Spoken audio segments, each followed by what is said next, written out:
Oh, great. It's a chamber of horror and pain.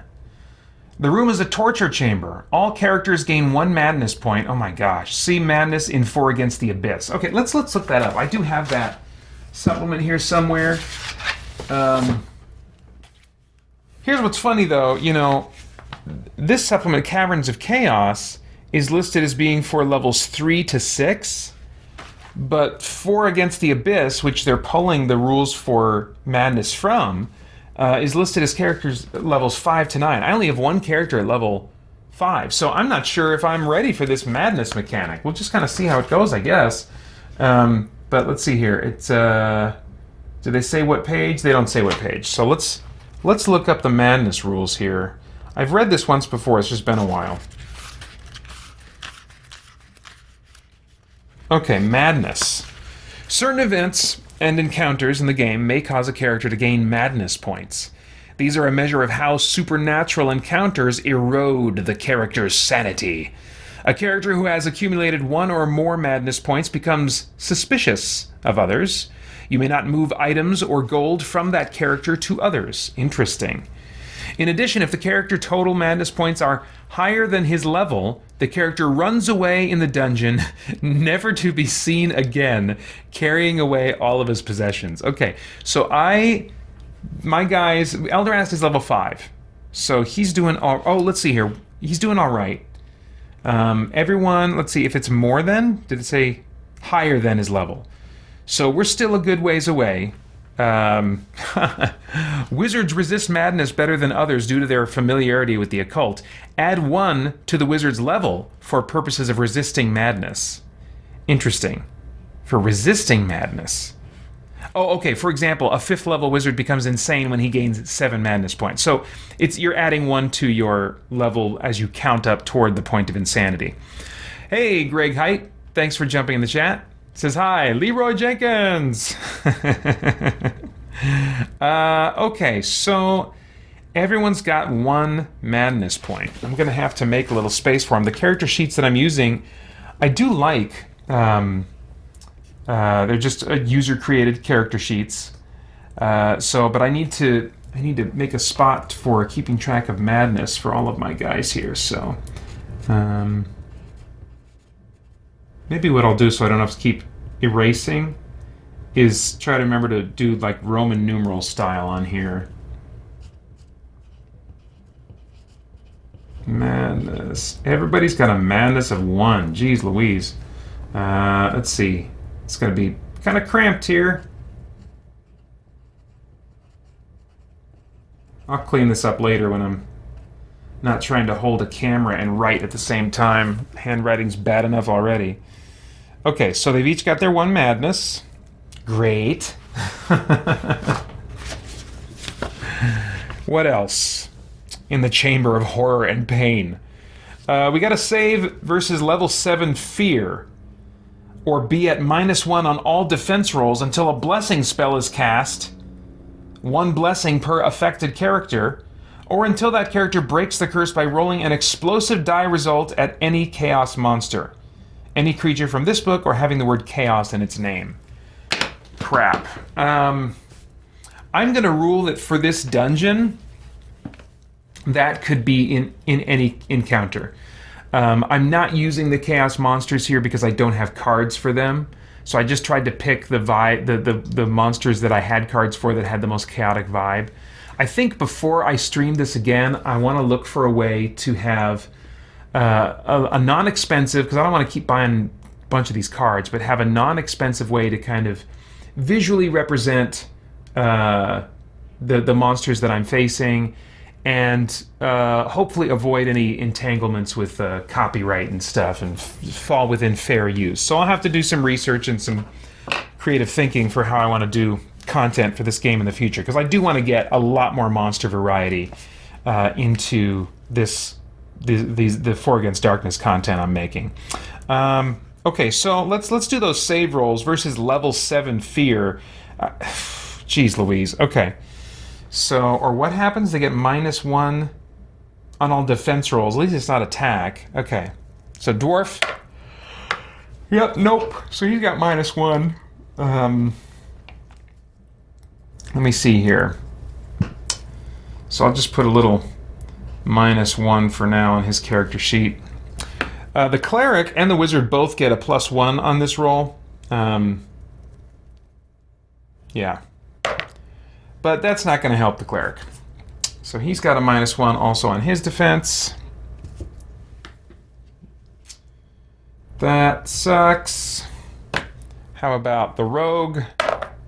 Nope. Oh, this is terrible. -1. And the wizard rolls a 2. -1. Okay. I'm not too concerned yet. I don't know. I think I'm going to use a blessing spell to correct this issue on my front 2 guys. And then I think that'll wipe out all of my blessing spells, unfortunately. Maybe should I just put that on the dwarf and save 1? Because blessing spells can get rid of all kinds of different problems, status effects that your characters can run into. And I might want to have just 1 more waiting in the wings. Yeah, dang it. Okay, I will use a blessing spell. Let me cross that off of the cleric's supply in his memory and remove that status from the dwarf. So hopefully the cleric and the other guys will roll an exploding 6 in a combat encounter sometime very soon. Jeez Louise. What else in this chamber of horror and pain? Can there be more? Must there be more? I don't think there's more. That's all that it was. It's just a bunch of crap thrown at me because it's a torture chamber and a Lovecraftian torture chamber at that. So you know they're all understandably going to be very messed up. Okay. I guess I should plug at some point all this talk about Lovecraft that I produced an audio drama of H.P. Lovecraft's From Beyond that's available at the $1 tier. You can buy it outright for more at spiritblade.com, but if you just want to jump on the $1 tier for a month, you can get the main version and then alternate versions of it at patreon.com/spiritbladeproductions. I enjoyed putting that together. Lovecraft definitely had his personal issues. I find his writing to be, or at least his ideas, I'm more a fan of things inspired by Lovecraft than the writings of Lovecraft themselves. Not quite my writing style, just a little bit archaic, you know. But in short bursts, that's why I did a short story, which ended up running about 30 minutes or less. In short bursts, his writing style has an eerie, distinct quality to it that I do like in small samples. Okay. So we are out of the chamber of pain and horror and whatever the crap. That was, what's it called? Chamber of Horror and Pain. Oh my gosh, I gotta write that down. Chamber of Horror and Pain. Great. Okay. So we're going to keep going this way. They're in their proper marching order. Let's see what we have next. Okay, so this time it's an 11. That's a pretty simple, straightforward corridor. And actually, yeah, it's pretty well positioned if I want to. Yeah, to kind of open up elsewhere to the left. So it's 4 spaces. 1, 2, 3, 4. And then we got a door leading that way. Oops. Normally there would be a door I would put right here, but there's nowhere for that door to go, so I just leave it out. So it's a corridor this time. Let's roll and see what the corridor contents are. 7. In a corridor, that means, let me check for room details. Yeah, we got something going on here. Maybe. It's a result of 4. I don't think that's anything. That might be just a plain room, because some of these room details only apply to rooms. Yeah, that's standard dungeon dressing, bits of bone, dried blood, spatters, trash, etc. So nothing in as far as that's concerned, but I do need to roll d6 on the minions table. Alright, it's a 6. So 1, 2, 3, 4, 5, 6. Oh crap. We're fighting the mutant assassins again. So we will set this up over here. And then I want to make a note on the map so I don't forget. Mutant assassins. Crap. Okay.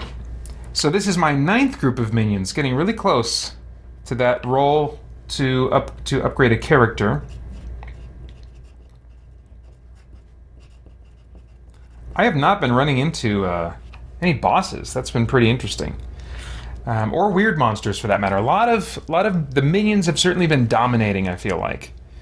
And they don't necessarily dominate on the contents table. I mean, there's one for... Yeah, minions and vermin are a bit more common. Weird monsters, a little less common. Bosses, yeah, it's... Okay. Well, for whatever reason. So their level is 6. And there are... Oh, crap. 8 of them. Jeez Louise. Okay. Well, Wizard's got some spells ready to go. Gonna need them. Let me make sure I've got my little markers for all 8 of them.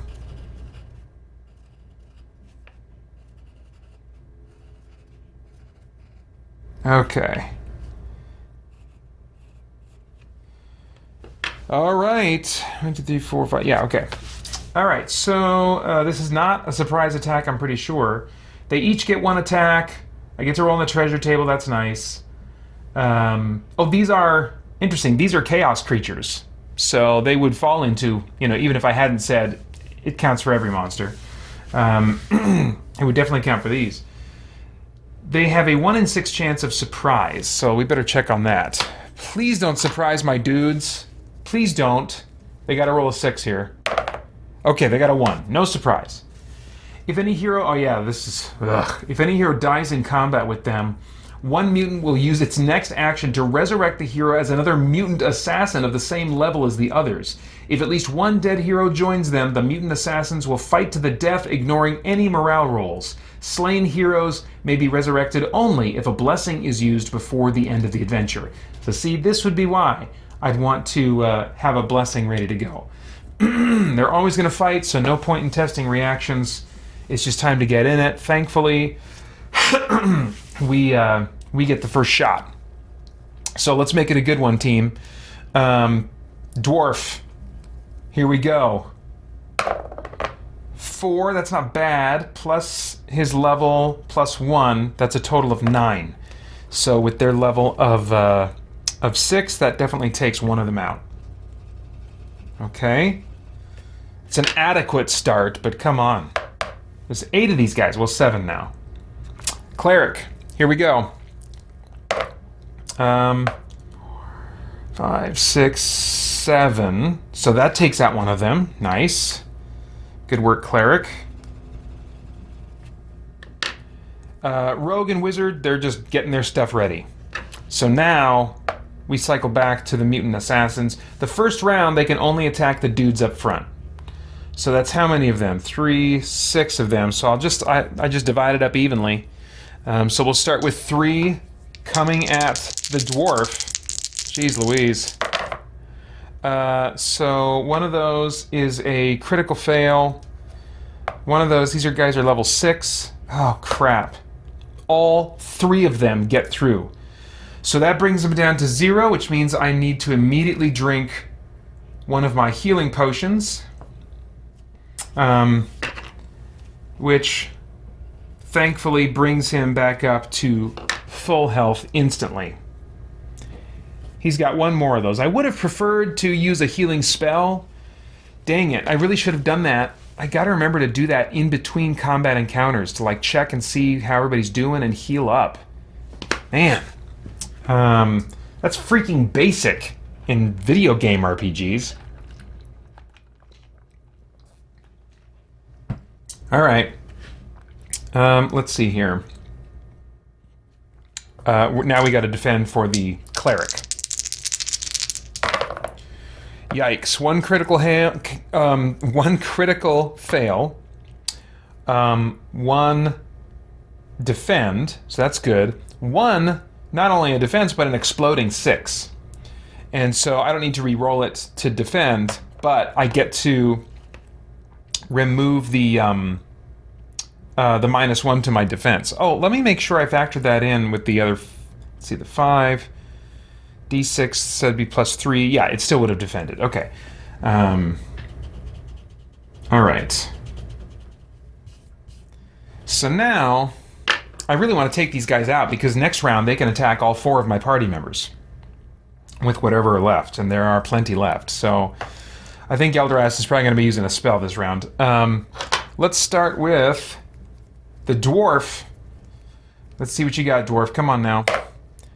9. So that takes out another one. There are 4 mutant assassins remaining. Wait, no, 5. There are 5 remaining. Alright, cleric. Doesn't get any kind of special bonus against these chaotic things. You would think he would. I would think he would. I would like him to. I am really thinking that after I'm done streaming this week, streaming this game, like before I stream next time, I'm going to replace the cleric with a different character class. Just not feeling his benefits. The blessings are nice, but I wonder if there's something I could buy in town. I'll have to look into that.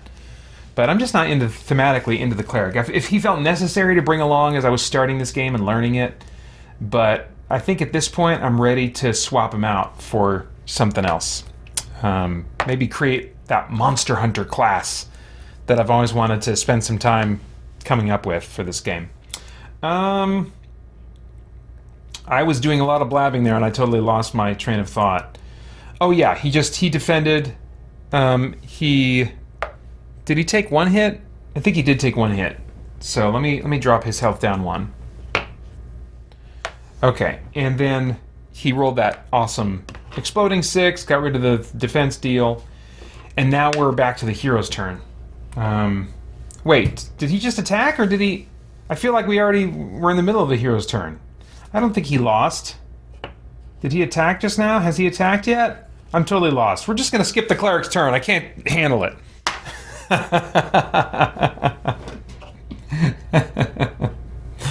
All right, Rogue, what do you got? He's got enough to take out 1. Very good, Rogue. Oh wait, does he have enough? Oh no, he doesn't. No, he doesn't, because he's got a -1 because he's attacking from the back row, and he's got a -1 because he's got that dumb curse on him. So actually, no. 3. Not quite. Dang it. Oh, crap. All right. Wizard. Oh, wait a minute. That's -1 for defense. Let me recheck my math here one more time. So 6. Oh, wait. 6 -1. Oh, no, that's still terrible. Yeah. Okay. So now the wizard. We've got 5 of these things. The wizard tends to specialize in blowing up a bunch of bad guys at once. He's got no sleep spells, just a sleep scroll left. So it's fireball time, baby. Fireball time. Let's, I gotta remind myself how fireballs work.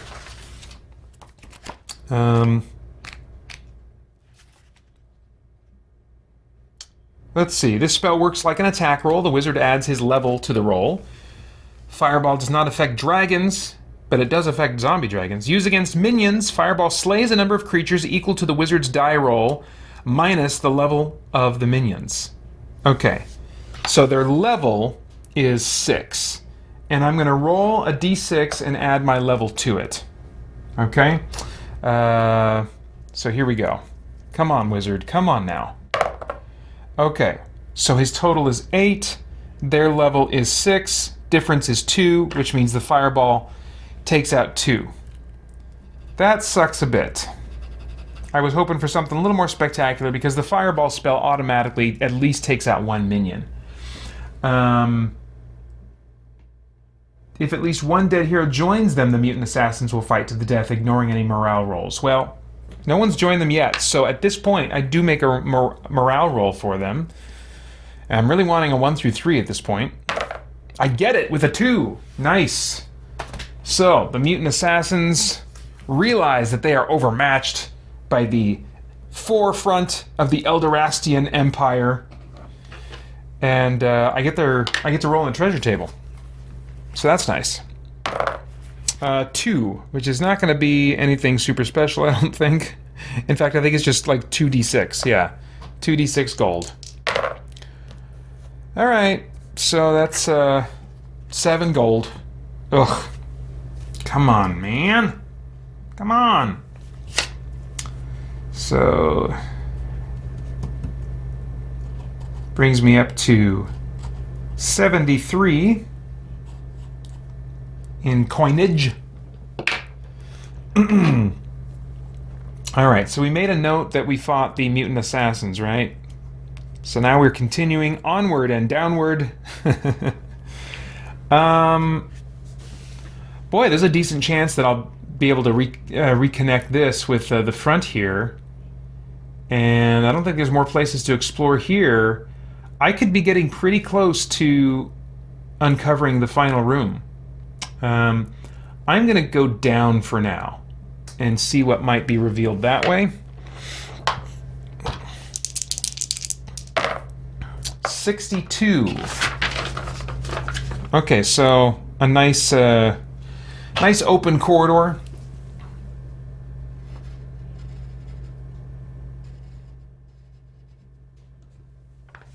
Let's roll for the contents there. 7. Minions again. Man. I don't know how I feel about that. Lots of minions. Let's roll a d6, see what we got here. 1, 2, 3, 4. Fighting cursed wood elves again.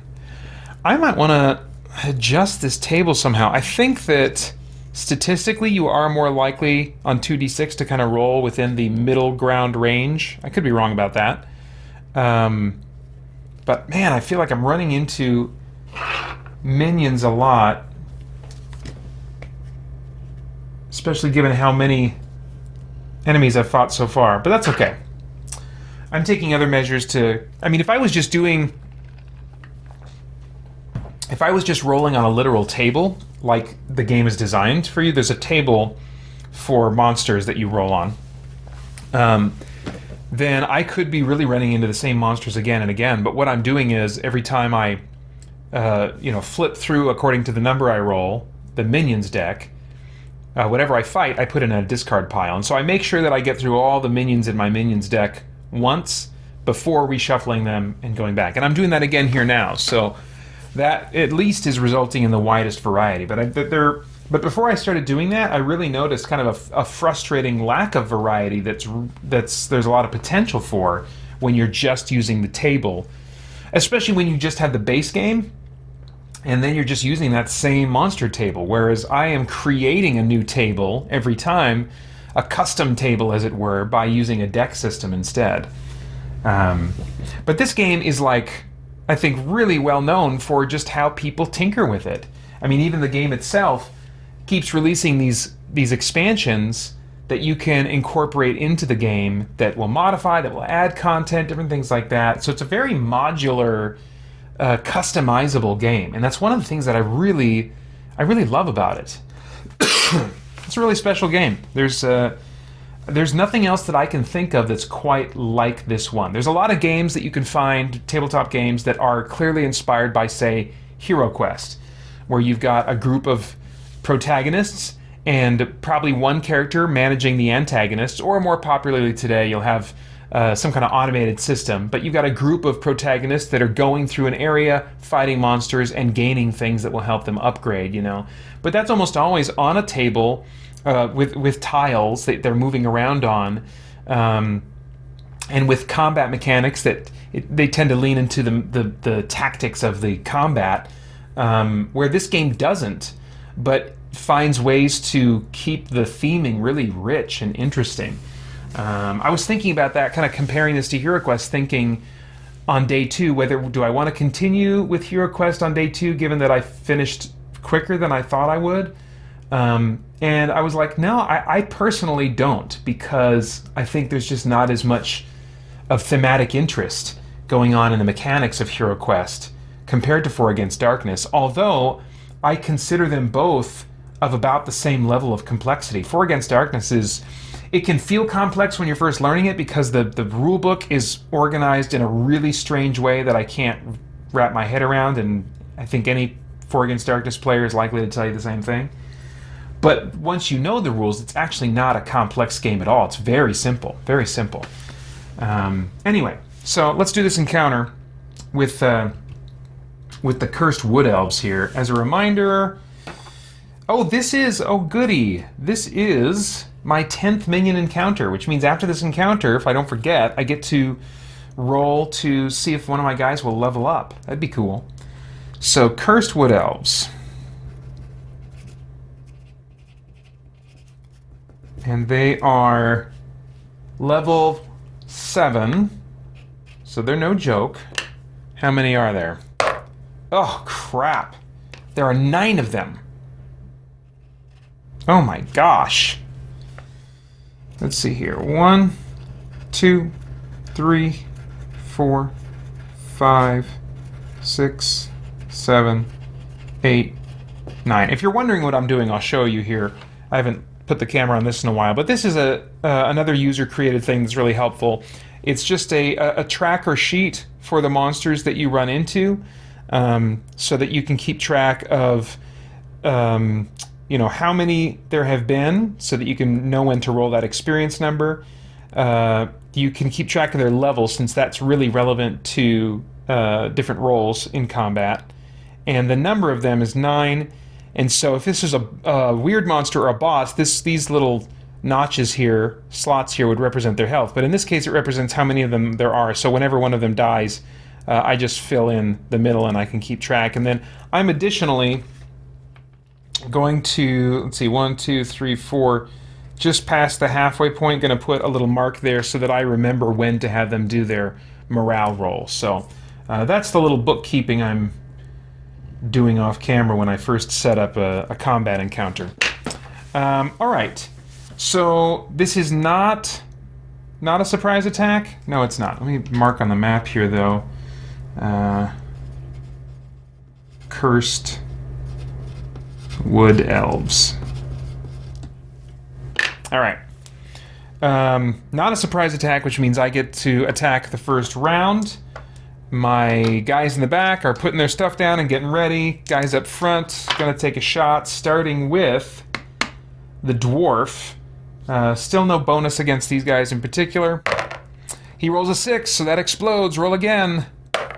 Another 6. Oh my gosh. Okay. 15 plus 5 is 20. Oh, that's beautiful. Beautiful. Doesn't quite take out 3. Their level is 7. And so, like, their level, basically, you take your result, and however many times their level will divide into the total result of your roll, that's how many of them that you kill. So 7, 14, I killed 2 of them with the dwarf. Okay, nice. Well, at least it's 2 less that can attack me when I'm done here. Alright, cleric, come on. Come on. Oh my gosh, critical fail. Oof. That's rough. Okay, well, at least this first round they can only attack the guys that are in the front of my party. So how many are left? There's 4, 5, 6, 7 left. Which means 4, I will have 4 attack the dwarf, or no, let's see here. Oddly enough, my cleric has better defense. So I think I will have 4 of them attack the cleric and 3 attack the dwarf. Although, at this point, the dwarf has more hit points. Should I have them attack him then? Maybe I will, just for now. And I can remember to use a healing spell.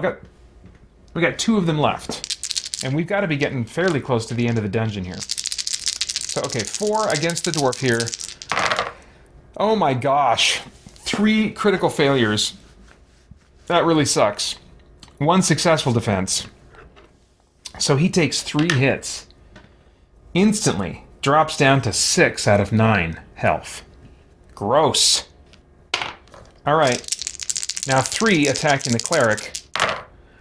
1 critical fail. 1 that is not going to be enough. The other one is a successful defense. So he takes 2 hits. Yuck. Bringing him down to 3. Okay, so now it's the hero's turn, and going forward now, all the heroes are in, and the monsters can also surround the party members. So let's see here. Well, yeah, I guess we just give it our best shot with the dwarf. Here we go, dwarf. Come on now. Come on now. Come on now. 8. Okay, so he takes out 1. Cleric, come on. He's got his enchanted mace. Make it happen. 3, 4, 5, 6. Ah, they're level 7. Not quite. Dang it. Alright, Shaden the Rogue. Can't do much, but he's going to give it a shot from the back row. An exploding 6 would be great right now. Nope, a critical fail. Alright, wizard. This is serious. We got 6 of these guys. They clearly mean business. They've done a good amount of damage. So we've got to bust out another fireball. Which I forgot to mark off the last fireball that I used. Here we go. Okay. Here we go. Come on. Come on. Ugh. For more chat about geek entertainment, answers to your questions, and news from the wider world of Christian geekery, get the Christian Geek Central podcast today on iTunes and other podcast services.